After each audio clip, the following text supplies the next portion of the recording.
আসসালামু আলাইকুম। ATN Bangla UK London studio থেকে সংবাদের স্বাগত জানাচ্ছি আমি শারমিন ভুট্টো।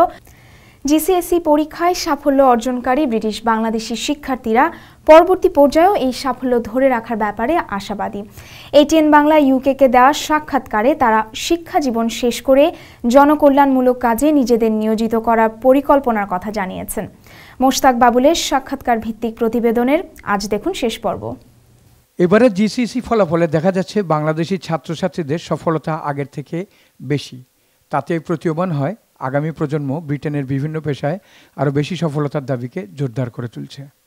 পূর্ব লন্ডনের রোমান রোডে বসবাস করা স্যার জন কাস স্কুল থেকে GCSE পরীক্ষায় ঈর্ষণীয় সাফল্য পাওয়া আরেক মেয়ে সোনিয়া সালমা আহমেদ বাবা মায়ের 3 সন্তানের বড়, যাকে নিয়ে বাবা শরীফুদ্দিন আহমেদ, মা সোহেলা আহমেদের অনেক স্বপ্ন। সালমা এখনও ঠিক করেনি তার আগামীর পথ চলা। নিজের প্রচেষ্টা ও মায়ের অনুপ্রেরণা তার ভালো ফলাফল করতে সহযোগিতা করেছে। কিন্তু মা সোহেলা আহমেদ ATN-এর কাছে বললেন প্রতিদিনের একাগ্রতা, মেয়ের একক প্রচেষ্টার কথা। সালমা বাংলাদেশ সম্পর্কে সাম্যক ধারণার কথা উল্লেখ করলেন। তার বাবার পৈতৃক নিবাস জগন্নাথপুর, কিন্তু বড় হয়ে ব্রিটেনেই থাকতে চায়। Obviously teachers, but our biggest support us like my mom and my dad. My advice would be that everything that you learn in school, just try and understand it. Some people just try and memorize what they learn, but with me I just used to come home, if I used to struggle in class, I just used to come home and try and understand what I learned, and that's the main thing. There's not a fixed amount of time I would spend. পেশায় শিক্ষক সৈয়দ রাকিব আহমেদের ছেলে সৈয়দ ইতমাম আহমেদ হতে চায় economist. টাউনহেস্ট পাড়ার বাসিন্দা Ilford community স্কুলের ছাত্র, শিক্ষক বাবা ও মির্জা আয়েশা আহমেদের এই গর্বিত সন্তান ইতমামের সাফল্যে 8টি A স্টার। আগামীতে আরও ভালো করার ব্যাপারে দৃঢ়তা প্রকাশ পেল তার কথায়। Well, I've had a lot of help from family, my parents, my sisters. The main thing you have to do is just work hard throughout your years. You just have to work hard every day, dedicate your time, but also don't have some breaks as well, because it's nice to relax and then work hard as well. একসময় বেতার বাংলায় কর্মরত বশিরা রহমান ও বোরহান আহমেদের 2 সন্তানের মাঝে বড় মেয়ে বারিরা বোরহান বসবাস তাদের নিহম এলাকায়। তার সংগ্রহে 6টি A স্টার ও 5টি A। বারিরার অনুপ্রেরণা তার নানা, কিন্তু মন খুব খারাপ 1 মার্কের জন্য 2টি A স্টার না পাওয়ায়। সে ভবিষ্যতে আর্কিটেক্ট, ইঞ্জিনিয়ার হতে চায়। উডফোর্ড কাউন্টি কলেজে অধ্যয়নের সুযোগ পাওয়ায় আগামী 2 বছরে কঠিন পরিশ্রম করে আরও ভালো ফলাফল করার ব্যাপারে আশাবাদী। বাংলা বলতে কষ্ট হলেও বাংলায় কথা বলতে দেখা গেল মনে হলো বাংলাদেশে কোনো এক শহরে বসে কথা বলছে সে। ছোটবেলা থেকেই আম্মু আমাকে বলে আসছে যে তুমি একদিন বড় হবা, এরকম বড় একটা পরীক্ষা করবা। সেজন্য ছোটবেলা থেকে আম্মু বলেছে যে খেলাধুলার পাশেই মনে রাখতে হবে, পড়ালেখা করতে হবে। বাংলাদেশের গাছ, মাটি সব আমার কাছে এত বিউটিফুল লাগে। আমার কাছে লাগে না এই দেশের গাছগুলো এত সুন্দর। সেই জন্যই আমি চাই নানা ভাইয়ের মতনই এইখানে কিছু করতে, বড় হতে, তারপর সব পুরো পৃথিবীতে হেল্প করতে। তবু বেশি আমার ইচ্ছে হলো বাংলাদেশে গিয়েও কোনো একটা প্রজেক্ট করতে। এদিকে হিজাব নিয়ে বিশ্বব্যাপী যে বিতর্ক, সে বিষয়ে জানতে চাওয়া হয়েছিল যে কলেজ বা ইউনিভার্সিটিতে হিজাব পড়তে বাধা নিষেধ দেওয়া হলে তাদের করণীয়। উত্তরে বারিরা বোরহান, নাজিরা মালিক ও সোনিয়া সালমা তাদের প্রায় একই ধরনের উক্তি, ধর্মীয় আইডেন্টিটিকে বেছে নেওয়ার কথা। সেখানে আমি আছি, আমার কোনো ডিসক্রিমিনেশন নাই, অ্যান্ড আমি কন্টিনিউ করতে চাই একটা বেটার ইমেজ আনতে আমার আইডেন্টিটি অ্যাজ এন মুসলিম ও হিজাবি এদের জন্য।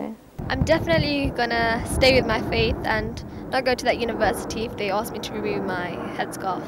I'm thankful to Allah obviously for my results, so I think it's just not right to myself or fair to my religion if I would take my scarf off for just my religion, for just my education, because religion is just as important to me obviously. দিন দিন ছেলে মেয়েদের লেখাপড়ায় ভালো ফলাফল শুধু অভিভাবকরাই নয়, প্রবাসী অধিকাংশরাই আশায় বুক বেঁধে অপেক্ষা করছে আগামী দিনের আরও আনোয়ার চৌধুরী, মেয়র লুৎফর রহমান অথবা রুশনারা আলী এমপির। Mushtaq Babul, ATN Bangla UK, London. এবার কমিউনিটি প্রসঙ্গ। আসন্ন হজ মৌসুমকে সামনে রেখে হজ গমনে ইচ্ছুকদের নিয়ে এক সেমিনারের আয়োজন করে লাব্বাইক ট্রাভেলস।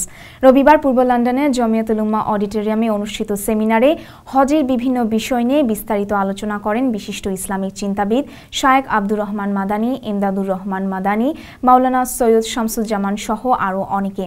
এ সময় হজ করতে গিয়ে যেসব আনুষ্ঠানিকতা পালন করতে হয় তা তুলে ধরেন ইসলামিক চিন্তাবিদগণ।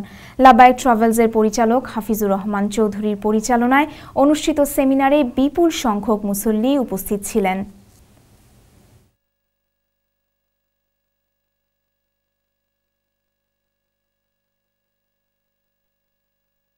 তাকওয়া এবং তাকওয়া সম্বন্ধে আমরা বিশেষ করে মৌলানা আলাপ করা হয়েছে। তাকওয়া হলো মেনের হজের হলো মেন উদ্দেশ্য। তাকওয়া যদি মেন না থাকে তাহলে হজ ঠিকভাবে আদায় হয় না। এই জন্য আমরা এই প্রোগ্রাম করার উদ্দেশ্য হইল গিয়া সবকে নিয়ে তাকওয়ার ট্রেনিং করা এবং হজের নিয়ম কানুন কীভাবে হজ সহিভাবে আদায় করা যায় এই ট্রেনিং দেওয়ার ব্যবস্থা আমরা করে দেওয়ার লাগি আমরা এই প্রোগ্রামটা করছি। বার্মিংহামে শেরপুর ওয়েলফেয়ার ট্রাস্টের উদ্যোগে ঈদ পুনর্মিলনী ও শেরপুরে আজাদ বক্ত উচ্চ বিদ্যালয়ের ১০০তম বর্ষপূর্তি উদযাপন উপলক্ষে এক মতবিনিময় সভা অনুষ্ঠিত হয়েছে। আমাদের প্রতিনিধি জয়নাল ইসলাম জানান, রবিবার ট্রাস্টের সভাপতি আবু সুফিয়ানের সভাপতিত্বে ও অ্যাডভোকেট লিয়াকতের পরিচালনায় অনুষ্ঠিত সভায় অতিথি হিসেবে উপস্থিত ছিলেন আজাদ বক্ত উচ্চ বিদ্যালয়ের ম্যানেজিং কমিটির চেয়ারম্যান সৈয়দ নজরুল বক্ত। সভায় বক্তারা স্কুলের ১০০তম বর্ষপূর্তি অনুষ্ঠানের প্রস্তুতি ও নতুন ট্রাস্টি কালেকশনের ব্যাপারে বিস্তারিত আলোচনা করেন। সভায় অন্যান্যদের মধ্যে আরও বক্তব্য রাখেন আব্দুল হক চৌধুরী, ব্যারিস্টার আবুল কালাম, আসিক মিয়া, আব্দুল হাই, আব্দুল রব খান সহ আরও অনেকে। এবার বাংলাদেশ প্রসঙ্গ। বিএনপিকে নেতৃত্ব শূন্য করতে এবং শীর্ষ নেতাদের রাজনীতি ও নির্বাচন থেকে দূরে রাখতে উদ্দেশ্য প্রণোদিতভাবে ২১শে আগস্ট গ্রেনেড হামলা মামলায় বিএনপিকে জড়িয়ে প্রধানমন্ত্রী অসত্য বক্তব্য দিচ্ছেন বলে দাবি করেছেন বিএনপির ভারপ্রাপ্ত মহাসচিব মির্জা ফখরুল ইসলাম আলমগীর। রবিবার রাজধানীর নয়াপল্টনে বিএনপির কেন্দ্রীয় কার্যালয়ে আয়োজিত সংবাদ সম্মেলনে তিনি এই মন্তব্য করেন। মইনুল আহসানের রিপোর্ট। রক্তের উপর পাড়া দিয়েই তারা এসেছে, কাজে রক্ত নিয়ে হোলি খেলতেই তারা পছন্দ করে। ৫ জানুয়ারি নির্বাচন ঠেকাতে বিএনপি জামাত আন্দোলনের নামে সহিংস পথ বেছে নিয়েছিল বলে শনিবার এক অনুষ্ঠানে নানা তথ্য উপাত্ত তুলে ধরে অভিযোগ আনেন প্রধানমন্ত্রী শেখ হাসিনা।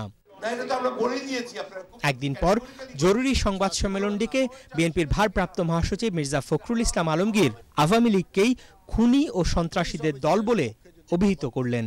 খুনি সভানেত্রী, আওয়ামী লীগের সভানেত্রী শেখ হাসিনা নিজে এবং তার দল খুনের দল।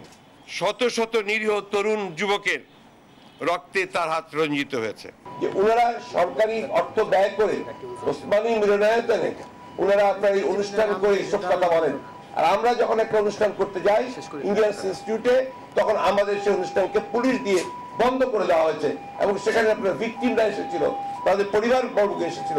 অতীতে ২১শে আগস্ট গ্রেনেড হামলা মামলার সুষ্ঠু তদন্তে আওয়ামী লীগ অসহযোগিতা করেছিল দাবি করে মির্জা ফখরুল বলেন, এখন রাজনৈতিক হাতিয়ার হিসেবে একে ব্যবহার করা হচ্ছে। দেশনেত্রী বেগম জিয়া তারেক রহমানকে বিভিন্ন মিথ্যা মামলায় জড়িয়ে সাজা দিতে পারলে রাজনীতি থেকে তথা নির্বাচন থেকে দূরে রাখা সম্ভব বলেই তারা এই ধরনের মিথ্যা প্রচারণা এবং অভিযোগ করছেন। ২১শে আগস্ট গ্রেনেড হামলার মামলা একেবারে প্রকৃত তথ্য উদ্ঘাটিত হোক, প্রকৃত সত্য বেরিয়ে আসুক তদন্তের মাধ্যমে, এবং যারা দায়ী আছেন তাদেরকে শাস্তি দেওয়া হোক। পাশাপাশি সমালোচনা করেন সম্প্রচার নীতিমালা আর বিচারপতিদের অভিশংসনের ক্ষমতা সংসদের উপর ন্যস্ত করার। সম্প্রচার নীতিমালা বাতিল করুন, বিচারপতিদের অভিশংসন আইন পাশ করবেন না। বিএনপি স্থায়ী কমিটির বেশ কয়েকজন সদস্য ও আইনজীবী নেতারা এ সময় উপস্থিত ছিলেন। মইনুল আহসান, এটিএন বাংলা, ঢাকা। সিলেট সিটি কর্পোরেশনের 2014-15 সালের 312,54,26,000 টাকার বাজেট ঘোষণা করা হয়েছে। রবিবার সিলেট সিটি কর্পোরেশনের মেয়র আরিফুল হক চৌধুরী এক সংবাদ সম্মেলনে এই বাজেট ঘোষণা করেন। বাজেটে আয় ও ব্যয়ের খাতকে সমপরিমাণ ধরা হয়েছে। সাংবাদিকদের প্রশ্নের জবাবে মেয়র বলেন, তিনি হকার উচ্ছেদ সহ নগরীর আইন শৃঙ্খলার উন্নতির জন্য সকল পেশার মানুষকে সম্পৃক্ত করে কাজ করবেন। এজন্য নগরীর ব্যস্ততম জিন্দাবাজার থেকে চৌহাট্টা পর্যন্ত সিসিটিভি স্থাপনের কর্মসূচি হাতে নিয়েছেন বলেও জানান তিনি।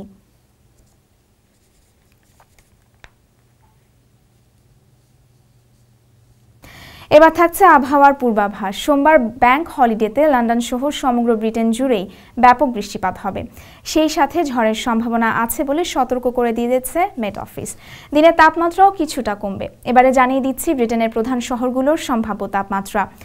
সোমবার লন্ডনের সর্বোচ্চ তাপমাত্রা থাকবে 18 ডিগ্রি, সর্বনিম্ন 14 ডিগ্রি সেলসিয়াস। বার্মিংহামে সর্বোচ্চ 15, সর্বনিম্ন 13। কার্ডিফে সর্বোচ্চ 18, সর্বনিম্ন 15। ম্যানচেস্টারে সর্বোচ্চ 14, সর্বনিম্ন 11। এডিনবারায় সর্বোচ্চ 15, সর্বনিম্ন 10। পোর্টসমাউথে সর্বোচ্চ 18, সর্বনিম্ন 16। নিউক্যাসলে সর্বোচ্চ 15, সর্বনিম্ন 12 এবং বেলফাস্টে সর্বোচ্চ 14 ও সর্বনিম্ন তাপমাত্রা থাকবে 12 ডিগ্রি সেলসিয়াস। পরবর্তী সংবাদ দেখার আমন্ত্রণ জানিয়ে বিদায় নিচ্ছি। ভালো থাকুন, সুন্দর থাকুন। আল্লাহ হাফেজ।